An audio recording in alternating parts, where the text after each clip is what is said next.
Stories, brought to you by Refuge Ministries Canada. For the next half hour, your hearts will be filled with hope as you hear real-life stories from individuals that have been changed by the power of God. Enjoy the show. Welcome to another edition of Refuge Freedom Stories, and my name is Shaun MacKenzie, and I'm so pleased to be the guest host today, and I am honored to have CJ Lawson with us. CJ is an award-winning writer and speaker, and he found his passion early in life, and we'll talk a little bit about that passion that he has, and also we're going to discuss his faith journey as well. So CJ, thanks very much for joining us here on Refuge Freedom Stories. Thanks for having me. It's great to be here. Now, of course, because we're talking about freedom and we talk a lot about freedom in Christ. So I'd like to start off there with your faith journey and kind of where it began and how it shapes you in what you do with your writing and your speaking. I think that's a great question. I was born into a church, and I've always been going to church since I was young. And when I hit around high school, they say that that's around the time they get rebellious and you start going off and doing other things. But for me, that was kind of the opposite. I had a lot of hard things that I went through. A lot of very close people in my life died at around the same time. And I remember specifically thinking, I have to believe this has to be true, just because otherwise I don't know what to do. I have to believe in God. I have to believe that I'm going to see those people again. Otherwise, I'm just going to be lost and hopeless. And hope was just like a key value throughout my growing up, and especially on my faith journey. It's just, you need to have hope in not only this world, but in a better world. And that comes through God's love. That's sort of how I'd say my faith journey is. That just in high school, I had that moment where it's like, I realized this needs to be true. Otherwise, what's the point, really? That's right. And you said you grew up in the church. Sometimes people think, oh, well, my parents go to church, so it's automatic. I remember talking to my son and saying, no, just because I go to church, you have to find your own faith walk. And so is that kind of what you went through? Yes, I went to church, but then you had to find truth for yourself. Exactly. Yeah. And, while I was young, I think it's great to depend on other people, their faith and their knowledge of God. But there comes a point where you have to make that decision for yourself. And for me, it was all these people that I admired and loved. They always put God first in their life. And I realized that I wanted to be like them. Many of us wish we would have found our passion early in life. You found your passion for writing really, really young. How did that come to fruition? How did that become, you knew since you were writing since the fifth grade? How did you know that was something that really connected you? I got really lucky, and writing is kind of a lucky thing to find your passion early, because there's nothing stopping you from being a writer, no matter how old you are. So what had happened was I always loved stories, but I wasn't very good at reading. And one day my friend was telling me about the story that he was writing. He was writing a movie script, and he told me all about it. And I thought it was the coolest thing ever that he came up with his own story. And I remember just thinking about it for like a couple of days, like, wow, that's so cool. And then all of a sudden, just this idea of like a sequel to the story that he wrote came into my head, and I just had to write it down. I didn't even ask him permission initially. And once I did, but I just started writing, and something that I've never stopped. And it's something that I know God put that friend in my life at that time to get that passion in, because it's something that blessed me throughout my whole growing up. And, now as I'm in college, it's just something that I can't imagine my life without. I needed it young. And I think God put it there, put that friend there, and put that passion in me early for a reason. Exactly. And when he gave you that passion, not many people have had the honor of being able to say at such a young age, you became an author of your first book. Let's talk a little bit about that process of writing and then getting a chance to actually become a published author. Yeah. So after I was writing that story for my friend, I had the idea of a completely original of my own work. And I started in 7th grade writing that work. And that work is now published. I went through it, cleaned it up, edited it, did all the fine details. And it was something that I always knew that I wanted to do. Once I started writing it, I wanted to get it out there. So, at first I just sort of wrote. I didn't think about how I was going to publish, how I was going to start marketing it. And it's amazing how in my life, God has always put the right people in my life at the right time. I befriended the librarian at my middle school, and she was just the best support I could have had. In fact, the book is dedicated. That's how much she had an impact on my life and on that writing. She would check up with me every day and how's the book coming? And then during the lunch at my middle school, if you talk to the librarian before school, you could get a librarian pass. During lunch, you could go to the library and then, work on the computers. And that's how I wrote my book. I typed it in the school library and at home. And every morning I would go up. Every morning she would just give me the library pass. I had to put in my student number at the time, but every morning we didn't even have to talk, but we would talk. I had a good chunk of it done, but I was nervous. I think a lot of artists struggle with like getting their work out into other people's hands, like imagining other people reading it, especially as like a writer. And that was something that I was fearing already. And she invited me to join the book club. And then she tells me, oh, could you get a sample of your book out to our book club? I was terrified, absolutely terrified. I thought, how am I going to do this? But I decided, because she was really encouraging me and she'd helped me so much. Like, okay, I have to do this. So with her help, I printed out about a dozen copies of like the first 50 pages. And I actually still have a copy of that. I had a little folder. I made my own cover and everything for the sample. And I gave it out to the book club. And I was just terrified giving it out. And then she stands up and says, would you mind reading some of that to us? And I was like, that last experience, just getting it out to other people, was like the most terrifying moment of my life. And then that having to read it was even more terrifying. But it was the first time that I got that push to expose that work to other people. And I did it. I was happy with the result. I was terrified, shaking the whole time. But I read it and I did it. And that was kind of my middle school experience. I finished the book by the end of my 8th grade year. And I was able to give her a finished copy of it at the time. Still looking for her. I want to give her a copy of the actual published book. And then in my early high school years, I had an English teacher who had a very profound interest in my writing. Mm-hmm. And she was a professional editor. She'd done editing for many years. So she, and again, God, right person, right time. I was right just going to so say, seeing God's hand move in this whole process. Yeah. She gave me some ideas, taught me, like 10th grade, I think, is the year that you learn grammar. And that was the year that I had her, really learn hard English rules. And she gave me a lot of extra material on that. And she also told me a lot about other rules, like writing style, dialogue. I had a cousin as well around that time who had just majored in editing. I have notes from her that I still use a lot about the formatting and how certain things work, like fiction writing. So then kind of late high school, by that point, I was a little more comfortable with other people reading it. And so I had them really encouraging me and telling me what to do. And then what was really fascinating was post high school, I published the book, finally found out a good way to get it out there. And I published it in October. And then by March of the next year, one of my favorite writers just started like a writing program, which I got on right away. And a lot of it is about teaching people how to like market and advertise their books, which is exactly what I needed at exactly that time.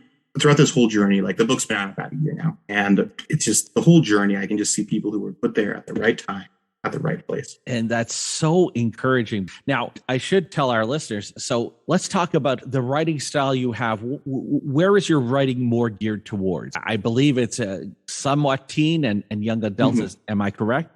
That's right. I write general fiction for middle grade and young adult. I was a middle schooler when I wrote the first book. That's right. It kind of be hard to say that one's for young adults, but I think young adults. And it takes place in the modern world with light supernatural elements. I don't go too much into the fantasy, but there is some symbolism. And it doesn't directly preach God or religion, but I think those values are still brought up through my work because of who I am. And that's obviously going to project in my writing. The main theme of the books that are coming out right now is redemption. All the characters in my books are people who have either made mistakes or people who are making mistakes. And to me, that's one of like the greatest things that God has given us is redemption. We can redeem ourselves. We can be redeemed. We can get better. We can wake up and we can do better today than we did yesterday. It's one of the things, especially because we call our show Refuge Freedom Stories, and we deal with a lot of teens who got in trouble with the law and have served time in the jail system. And we also deal with a lot of young adults. Redemption is something that's not just for a select few. Redemption is for everyone. And being able to hear that, I think, what does the word redemption kind of mean to you? And for our listeners, what would you say to them about God? I usually tell everyone I meet, I said, God didn't make junk and you're not junk. Things might have gone wrong, but that doesn't mean your dreams are over. Can you speak a little into that, CJ? Yeah. For me, redemption is linked closely to hope, which I mentioned earlier was like a big part of my, coming to know God. It's that hope that no matter what we do, no matter what mistakes we made, no matter how bad things get, we can do better the next day. We can strive to be better. And even if we don't do perfectly, mm-hmm. we still can do better each and every day. It's a slow and incremental process. I don't think redemption happens instantaneously. We have those moments where we know that we want to be changed. We want to be different. We know that we want to be redeemed, but redemption happens slowly. And it's that hope that fills us throughout that redemption cycle or process, I should say, that we get better. And we know that we can continually get better each and every day. We certainly can. And you keep expanding. You started off doing the writing. You also have evolved into a speaking career as well. And let's talk a little bit about that, because you're studying communication, but God has placed you in another avenue where he's given you another chance to share your voice. Yeah, and I think writing and speaking are just like, those are my two greatest passions in life, and they're so interconnected as well. I get to speak about my writing, and I get to write about my speaking. For me, the speaking was mainly in high school. I was on the debate team. I actually went to nationals in speech. In fact, I was one of the first people from my state in that particular event. And it was just a phenomenal experience. And it's something that I still take with me. I still try to apply and try to improve my speaking abilities each and every time that I get the chance to speak. I'm always looking for opportunities to speak. So if you go to my website, I have a little section like, if you're looking for a speaker, please, I enjoy it.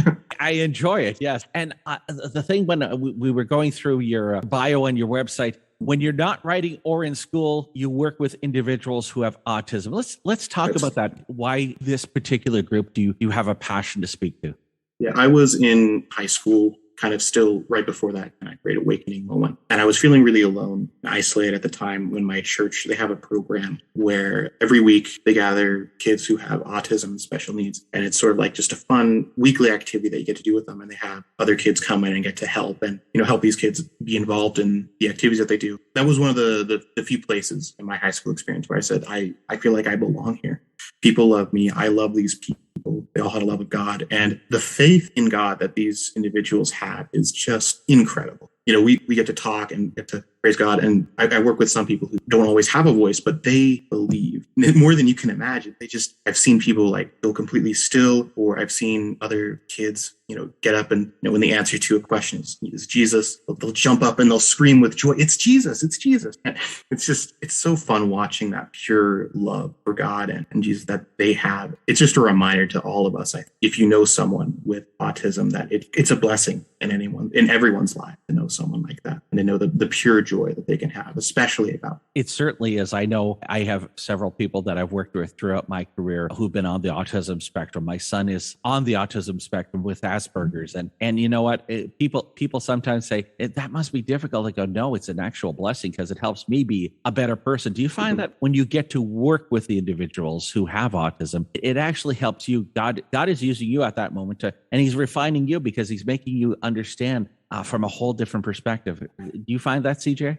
Yeah, absolutely. You think one thing and then you see someone with autism interact in life with a whole different set of lenses, and it makes you appreciate everything so much more. The other thing I like about what you're doing there is God also tells us one of the most beautiful things we get to do is serving and serving others. So this is one way. What are some other ways that you try to encourage others to serve in? And what are some of the ways you serve others as well? To me, I like to think of service in more of we're doing individual things, trying not to, do it to hey, look at me. And that's why I think that program that my church put on was great, because it was just a weekly thing. People were invited to do it, but I'd never heard of it before I was asked to help in it. And with my book, I really appreciate all those people who helped me, the teachers, the librarian, and the other writers that I met who just took such an interest in my life. And that's what I want to do. I had the epiphany the other day. Well, not the other day, but a little while ago, of why am I writing still? Why am I still pushing this book? I love to write. I love stories, but I want my book to have an impact on someone's life the way that great books have impacted my life, the way that great stories have impacted my life. The way that those people who helped me, I want to help someone like that. I want to influence someone's life in a positive way. And that's how I try to encourage service and try to live service. I want to be a positive influence on someone and just return what's been given to me. That's really my goal is I want the love that I feel for those people. I want to give that to someone. Awesome. That is so awesome. Now, for yourself, you continue to express yourself in writing. You have a new project on the go, as I understand. You're still writing and you have another book within you that is coming out, right? Oh, absolutely. There's always going to be books. I wrote a trilogy by the time I finished my sophomore year of high school. I didn't have a very social life, but I wrote the trilogy. I wrote another book by the time I graduated high school. And then just recently I finished the manuscript on a third book and what I imagine will be a 5-book series. So I have things ready. And I've reached the point where I'm learning how to get these books out there into the world. And so to me is like my learning process right now. And then we're going to keep getting books out there. But yes, you'll definitely see me keep writing and keep developing books and stories, that all of which I hope will point to God in some way or another. And that's the beautiful thing. Now, sometimes I'm sure along your way, there was some roadblocks, some stumbles. Can you speak into that? Because sometimes we have this thought that we serve God, we're with God, and people think it's just a nice, easy ride. Our journeys are never as linear as sometimes people think it is. Yeah, absolutely. And that's probably been part of your story as well. We like to talk about all the great moments. I tried getting into major publishers. I thought that's the only way that I'm going to publish my book. I didn't even think about self-publishing at first. I thought I have to get into the publishers. So I went around to several of them. All of them said no. With the speaking in, the high school that I talked about, at my first two competitions, I ranked last in every single round and event. And I thought, why? And I wanted to get out. In fact, I had signed up for my freshman year of high school. I'd done debate last year of middle school. I signed up for my freshman year, registered for all the classes. And I had to put backups in case one of the classes was full. And there was like nothing else. I thought, okay, I absolutely have to. I'll take debate. And sure enough, I did. And, I failed again. But then, I had great mentors there as well who just really took me under their wing and helped me flourish. Like I failed so bad in those first two tournaments and speaking events. But eventually I went on to the nationals. It wouldn't have been, for me, it's always about the people to do the great things I have. I haven't done any of it myself in my life. I've always done it because of great people. And I think those great people have that passion and interest in my life because of God. It certainly is. And I think what I'm hearing, and correct me if I'm wrong, but I'm hearing sometimes, the struggles, even though sometimes we don't like going through that struggle, we also still learn through those struggles. Yes, that is a philosophy that I would put on my. In fact, I can't talk about the books that I'm working on right now. I've really tie into that philosophy and that connection that our mistakes and our pain will make us stronger in the end. And God is the ultimate author. He knows what will help us grow and develop. But it's not even just that. It's that He knows that these things will help us not only in the long run, but in the present. As we feel them, they're helping us. Now, we have some people who are listening and go, well, that's great because CJ had great parents. He had great support systems. Some of the people listening may not have had the greatest of support systems. How can you talk to them and encourage them? I would say that there are great people out there in this world, and that, I was really lucky in my life. I found great people again and again and again, but some of them I had to find them. And so I would encourage those people, let's branch out, try to find someone who you can take an interest in their life and they can take an interest in your life, and you can help one another as you grow. One of the people that I have to thank the most is my best friend. He's also a writer and, another person, right time, right place for me. But I had to reach out to him. He was very withdrawn. I'm also kind of withdrawn. And, I don't think we would have met if I hadn't made that first step, because I'd heard that he was a writer and I wanted to talk to him about that. That was something I had to reach out to him. But it's about finding people who are going to be passionate for you and that you can be passionate for them.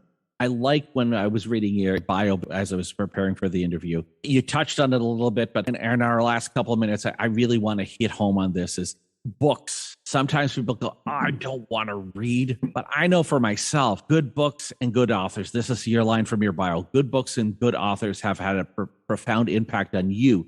Sometimes we go, I don't want to read again, but sometimes it just has to be that right book at that right time to really help you, right? Yeah. What was funny about that is in elementary school, I was such a bad reader that I was actually pulled away from my class, and I was put into a group that had to learn how to read. And now I'm a writer. And for me, I was finding these, I was reading these books in school and whatnot, and I didn't like them. And there are so many books out there in the world that it's impossible to say you hate because you just haven't found the right books. That's a phrase I've heard again and again with a lot of the other authors that I've met and worked with. They didn't like books, but then they found the right book for them. And so I was really lucky to find books that had a profound impact on my life. And that's what I hope that my books can be.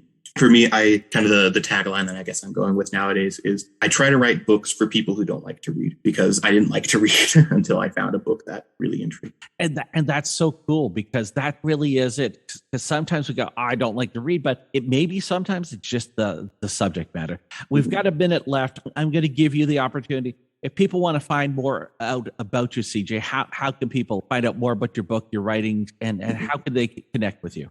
I am on Facebook at novelist CJ Lawson. I'm also on Amazon. You can look for authors through Amazon. And I'm working on getting a website up, which I will hopefully put access to in one of those two places. And all this while you're currently studying communication as well. So you're and working. I don't feel like I have a lot of hobbies, but writing is the joy. So the writing is a joy. Well, CJ, this has been an absolute pleasure for myself to have this time with you, and I'm going to pray for you that you continue with your passion and keep encouraging people. And thank you very much for joining us here on Refuge Freedom Stories. Well, thank you for having me. It's been such a blessing. All right, CJ Lawson has been our guest this week. Please make sure you tune in to our next episode.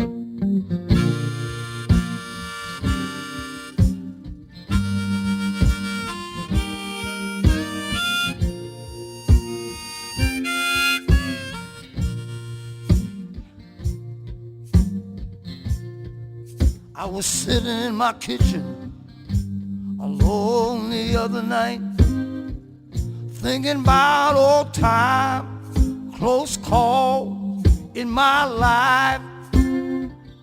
Through a crack in my past, I clearly saw the love of a friend got me through it all.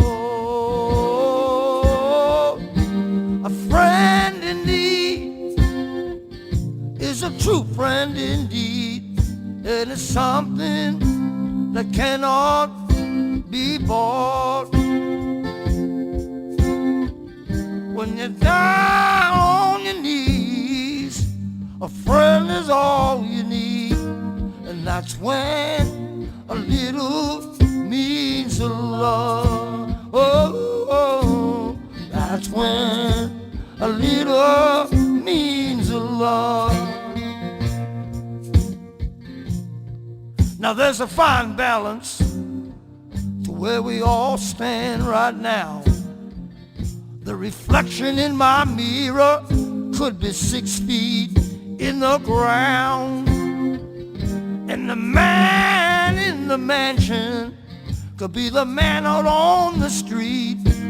The difference, the timing of a heartbeat. Oh, a friend in need is a true friend indeed, and it's something that cannot be bought.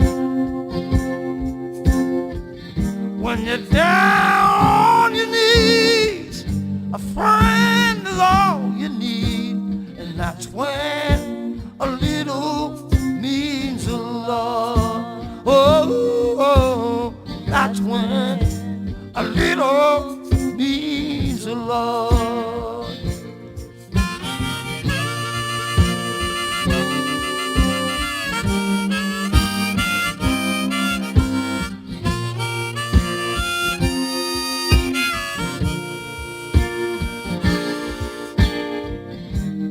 Friend in need is a true friend indeed, and it's something that cannot be bought. When you're down on your knees, a friend is all you need, and that's when a little means a lot. Oh, that's when a little means a lot. Say it again. That's when a little means a lot.